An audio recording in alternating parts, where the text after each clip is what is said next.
விஜய் சட்டசபைக்கு வந்துட்டார், பொறுப்பேற்றுட்டார் முதல்வராக. காலையில் எதிர்கட்சி தலைவராக உதயநிதி வந்து விஜயை பார்க்கவே இல்லை, பொறுப்பேற்றிருக்காரு. எதிர்கட்சி தலைவராக பதவி பிரமாணமும் ஆயிடுச்சு. திடீர்னு பார்த்தா மத்தியானம் ஸ்டாலினோட வீட்டில் போய் நிற்கிறாரு விஜய். இது என்ன மாதிரியான மனநிலைமைங்கிறது எனக்கு புரியல. இதை நான் மெச்சூரிட்டின்னு எடுத்துக்கிறதா இல்லை அரசியல் ஃபங்க்ஷன் ஆகிறதே இவ்வளோதானே? அந்த இடத்துல பார்த்தீங்கன்னா உதயநிதி ஸ்டாலின் வாசலில் வந்து கட்டி அணைச்சி விஜயை உள்ளே கூட்டிகிட்டு போகிறாரு. ஸ்டாலின் அவர்களும் அவரை கட்டி பிடிச்சி சால்வை அணித்து பரஸ்பரம் பரிமாறிக்கிறாங்க.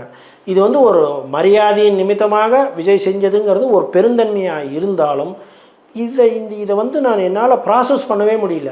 கொஞ்சம் யோசித்து பாருங்களேன். நேற்று வரைக்கும் தீய சக்தி திமுக, ஸ்டாலின் அங்கிள், ஸ்டாலின் சார் அப்படின்னு சொல்லி தெருவுக்கு தெரு, இந்த பக்கம் பார்த்தீங்கன்னா ஸ்டாலின் தெருவுக்கு தெரு விஜய தற்கூரி அணில் குஞ்சுகள்னால் கூவிட்டு இதுதான் அரசியலோ, அரசியல் இப்படி தான் ஃபங்க்ஷன் ஆகுமோ அப்படின்னு எடுத்துக்கிறதா, இல்லை இது விஜயோடைய பெருந்தன்மை அப்படின்னு நான் எடுத்துக்கிறதாங்கிறது தெரியல.